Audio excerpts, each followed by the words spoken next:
दो तीन अहम खबरें हैं आज की। एक तो थोड़ा सा इकॉनमी के हवाले से अपडेट कर दें कि आईएमएफ का एक जायज़ा मिशन पाकिस्तान आने वाला है 2 तारीख को। दुआ करनी चाहिए कि ये अच्छे तरीके से आगे चले और पाकिस्तान के हालात में भी कुछ बेहतरी आए। कुछ अरसे से उन्होंने पाकिस्तान की इतनी ज़्यादा आर्म ट्विस्टिंग की है कि जो रुपए का सफ़र था 350 तक, अब वापसी पे 280 के दाएँ बाएँ घूम रहा है। ये 250 से ऊपर as a matter of principle जाना नहीं चाहिए था, लेकिन आईएमएफ का दबाव इतना ज़्यादा था और शराइत ऐसी कड़ी थी कि आप कुछ नहीं कर सके। और शराइत के अंदर अब ये भी है कि ओपन मार्केट अगर डिफरेंशियल बढ़ता है तो वो आपकी इंटरबैंक भी उसके मुताबिक नीचे जाएगी। तो जैसे ही ओपन मार्केट में स्पेकुलेशन शुरू होती है और वो कोई 2.25% या 1.25% का मार्जिन है उसको क्रॉस करता है, तो आपको इंटरबैंक को उसके मुताबिक नीचे जाने देना है कि आप कुछ भी नहीं कर सकते। इसी तरीके से 22-23% के ऊपर पॉलिसी रेट को ले जाया गया। उसकी लॉजिक ये है कि आपका इन्फ्लेशन बहुत ज़्यादा है, लेकिन उसको ऊपर करने से क्या इन्फ्लेशन नीचे आ रही है? नहीं आ रही है।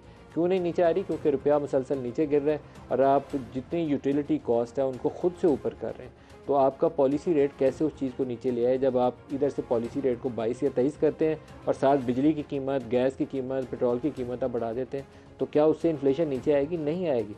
ये सिंपल मैथमेटिक्स है, इसमें कोई रॉकेट साइंस नहीं है। लेकिन इस वक्त लाठी उनके हाथ में है, कभी उनका दिल आता है चाहे हमें सर पे मारे, चाहे उनका दिल आता है तो हमारी कमर पे मारे। तो जितना जल्दी हम इस प्रोग्राम से निकल जाएं और इस काबिल हो जाएं कि अपना जो ये बैलेंस ऑफ पेमेंट है, जो करंट अकाउंट है हमारा, उसको खुद से मैनेज करने की पोजीशन में आ जाए, तो बहुत ही पाकिस्तान के लिए ज़िंदगी आसान होने का रास्ता है। आप पॉलिसी रेट को अगर 22-23 की बजाय 10-12 पे ले जाएँ तो 7-7.25 हज़ार अरब रुपया हम इंटरेस्ट पेमेंट्स में दे रहे हैं। हमारा टोटल फेडरल रेवेन्यू इतना नहीं है जितना इंटरेस्ट पेमेंट्स दे रहे हैं। तो ये कॉस्ट कम हो के 4,000 अरब पे आ जाएगी। तो 2-2.5 हज़ार अरब की बचत है इसमें। पहले क्वार्टर के नंबर मिनिस्ट्री ऑफ फाइनेंस ने जारी किए हैं तो 1,000 अरब से ज़्यादा का खसारा है। 1,000 अरब से ज़्यादा का खसारा है सिर्फ पहले 3 महीनों में। और ये अभी बहुत छोटा सा हिस्सा है, इसमें बतदरीज इजाफा होता जाना है और लास्ट क्वार्टर में एकदम से जंप आनी है। और ये बजट खसारा जो है पाकिस्तान का 7-8 हज़ार अरब रुपया होना है। क्यों होना है? कि हमने इंटरेस्ट पेमेंट इतनी ज़्यादा देनी है, तो बाकी कामों के लिए हमारे पास पैसे नहीं हैं। इस सूरत हाल में हम पाकिस्तान को, वो एक शब्बर जैदी साहब कहा करते हैं कि ये गोइंग कंसर्न नहीं रहा। ये सूरत हाल अगर बरकरार रही, अगर कुछ अर्सा साल एक ऐसी रहती है, तो फिर वाकई हम उस स्टेज पे होंगे कि ये गोइंग कंसर्न नहीं होगा। आपको इसको एड्रेस करना पड़ेगा, इसको वायबल बनाना पड़ेगा लोगों के लिए, कारोबार के लिए। 25-26% पे अगर उसको बैंक के कर्जा मिल रहा होगा तो कौन सी दुनिया की इंडस्ट्री है जो 25-26% पे लग सकती है? इन चीज़ों के लिए एक आपको करेक्टिव मोड में जाना है। अल्लाह करे कि वो दिन आए कि हम बेहतरी की तरफ चले जाएँ, इंतखाबात हों, एक मुस्तहकम हुकूमत आए और ये काम पाकिस्तान का और पाकिस्तान के अवाम का बेहतरी की तरफ बढ़े। इंतखाबात होंगे कब, उसके ऊपर सवालिया निशान है। कोर्ट के सामने भी केस है, हम आज के प्रोग्राम में उस पर बात करेंगे। लेकिन पाकिस्तान में सियासी फ़िज़ा अभी तक इतनी, कहना चाहिए कि ख़राब है कि उसमें यकीन के साथ यही कहना बड़ा मुश्किल है कि इंतखाबात होंगे नहीं होंगे, कौन उसके अंदर लीड प्लेयर्स होंगे, कौन उसके अंदर लीड प्लेयर्स नहीं होंगे।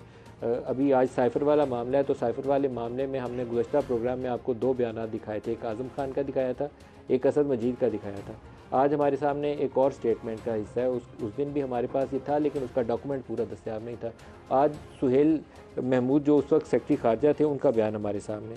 वो कहते हैं कि हमने 8 अप्रैल की मीटिंग में भरपूर मुखालफत की कि इसको डी क्लासीफाई नहीं किया जाना चाहिए, लेकिन 9 अप्रैल को इमरान खान ने इसको डी क्लासीफाई कर दिया। और फिर बाकी वही कहानी है जो पहले आज़म खान भी कह चुके हैं और असद मजीद भी कह चुके हैं कि इसमें इसको सियासी मकासद के लिए इस्तेमाल किया गया।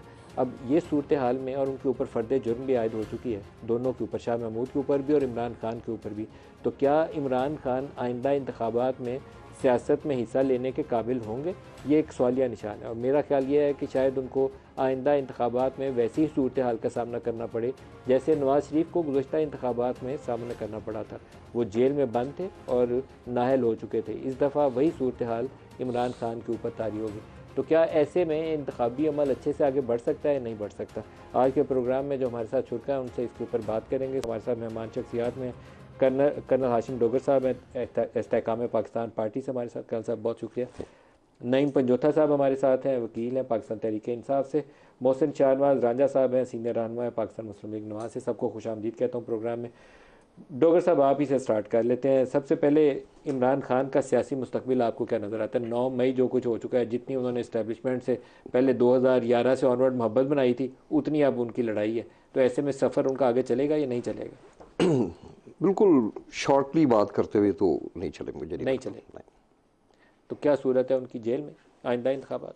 मुझे तो यही नज़र आ रहा नाहल भी और जेल में। है, नाहल भी जेल में भी और मतलब मैं उनकी बदकिस्मती समझता हूँ कि 20-22 साल 25 साल की एफर्ट के बाद उन्होंने जो अपना इख्तिताम किया वो इस मोड़ पे किया। फ़िलहाल वैसे तो ये सब चीज़ें अल्लाह के हाथ में है, इज़्ज़त ज़िल्लत, मगर अपेरेंटली जो एक नज़र आता है उसमें तो मौजूदा ये कमिंग इलेक्शंस में मुझे उनका कोई डायरेक्टली रोल प्ले होता हुआ नज़र नहीं आ रहा। सर ये एक इस्टेब्लिशमेंट का ना बड़ा सोचा समझा फैसला था कि तीसरी सियासी कुव्वत को खड़ा करना है, उसको सपोर्ट करनी है। जनरल कियानी के ज़माने में इस मॉडल पे काम किया गया था। फिर उन्होंने 30 अक्टूबर 2011 में लाहौर वाले जलसे से इमरान को मुकम्मल तौर पर वो सपोर्ट दी जो पब्लिकली हम सब के सामने आना शुरू हो गई। फिर ये जो मोहब्बत वाला सफ़र था इनका चलते चलते 2018 पे पहुंचा, उनको हुकूमत दी।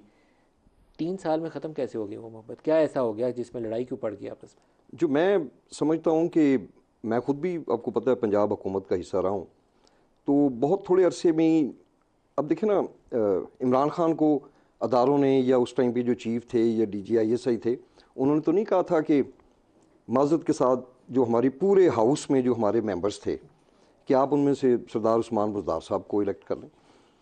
मैं ज़ाती तौर पे मेरे पास, मैं उनके ख़िलाफ़ कुछ भी नहीं कहना चाहता, मगर मैं समझता हूँ कि he was not competent enough कि वो मुल्क के सबसे बड़े सूबे को, इसको अगर आप मुल्कों के उसके मुकाबले में करें तो ये दुनिया का 12वां 13वां मुल्क बन जाए अगर पंजाब एक मुल्क हो, तो उनका ये कॉम्पिटेंस लेवल नहीं था। जो मेरे पास इंफॉर्मेशन है कि अदारों की ख्वाहिश थी कि इनको कुछ अरसे के बाद चेंज कर दिया जाए, बिकॉज उनको ये नज़र आ रहा था कि ये सबको पता था कि जो 18 की हुकूमत है ये तो जिधर से आई है, तो उनको ये लग रहा था कि जो अगर इमरान खान या इनकी हुकूमत की जो इनकी अच्छा ये डिलीवर नहीं करेंगे तो इसका इम्पैक्ट उनकी इज़्ज़त के ऊपर भी आएगा। तो उन्होंने कुछ सब्सटीट्यूट नाम दिए जो कि खान साहब ने नहीं माने, बावजूद आई डोंट नो, मगर बहुत अच्छा होता ये मान लेते और कोई ऐसी गवर्नमेंट आ जाती पंजाब में जो डिलीवर करते। और ये जो डॉक्टर आज साहब मेरा तासुर ये है, ये बात आप ठीक कह रहे हैं। जनरल बाजवा ये इशू बार बार उठाते रहे हैं। हम लोगों का जब बैकग्राउंड इंटरेक्शन होता था तो उसमें भी उनकी इनकॉम्पिटेंस के ऊपर, बुज़दार की इनकॉम्पिटेंस के ऊपर सवाल उठाते थे। लेकिन मेरा तासुर यह है कि कभी भी उन्होंने संजीदगी से बुज़दार को हटाने की कोशिश नहीं की। हमारी इस्टेब्लिशमेंट इतनी पावरफुल है, जब वो ये फैसला कर लेना कि किसी बंदे को अंदर करना है तो बुज़दार की 10 चीज़ें निकाल लाते और उसको नाहल करवा देते। उन्होंने कोशिश नहीं की। इमरान को वो प्रेशर करने के लिए इसको इस्तेमाल करते रहे, लेकिन लड़ाई पड़ी उनकी दीगर इशूज़ पे। जैसे जनरल फैज़ की ट्रांसफ़र वाला इशू आया DGI के तौर पर, शायद वो एक लाइन थी जिस दिन लकीर वो खींची गई कि नहीं अब नहीं और साथ चल सकते। मेरे पास जो इन्फॉर्मेशन है वो बहुत सीरियसली चाहते थे कि उस्मान बुज़दार साहब को चेंज किया जाए, और फिर बदकिस्मती से जो इमरान खान का मसला बना, जो मौजूदा आर्मी चीफ हैं, तो इनके साथ भी तो तनाज़ा उस्मान बुज़दार साहब ही थे ना। ये उस टाइम पे ये DGISI थे, इन्होंने एक अपना फ़र्ज़ समझते हुए आके बताया कि जो जो कुछ पंजाब में हो रहा था। इशू उस वक्त पंजाब था या इशू वो था जो कोई बहरिया वालों से दोनों लेन देन वाले इशू सामने आ गए थे? दो इशूज़ प्राइम थे मिनिस्टर को बोला जी, उस वक्त। बिल्कुल। ये कोई उसमें डायमंड सेट्स की बात होती है, और फिर उसमें एक चेन एक जो नज़र आ रही थी कि उस टाइम पे ताहिर खुर्शीद साहब थे जो उस टाइम के वज़ीर आला थे, उस टाइम पे फराह गोगी साहबा थीं, और फिर आप इसको जितना भी आगे ले जाएं, तो जनरल आसिम ने उस वक्त एज DGI ऐसा ये चीज़ें सारी बिल्कुल प्राइम उनका मिनिस्टर इमरान खान जो उस वक्त थे उनको बताई। बिल्कुल। और उनका रद्दअमल क्या था? उनका रद्दअमल ये था कि वो उनसे नाराज़ हो गए, और उस वक्त आर्मी चीफ को कहा और कि इनको उनकी हटा। मिसेज़ ने बाकायदा जाके तो बाजवा साहब की मिसेज़ को मिली और उनको कहा कि इनको हटाएं। इमरान खान की जो अहलिया हैं वो जाके जनरल बाजवा की अहलिया से मिली और कहा कि हाँ, आप इन्होंने इनको बड़ा अपना रिमूव कराएं। कंसर्न शो किया कि मेरे नंबर टेप होते हैं और ये होता है और वो होता है, हालांकि ऐसा नहीं होता।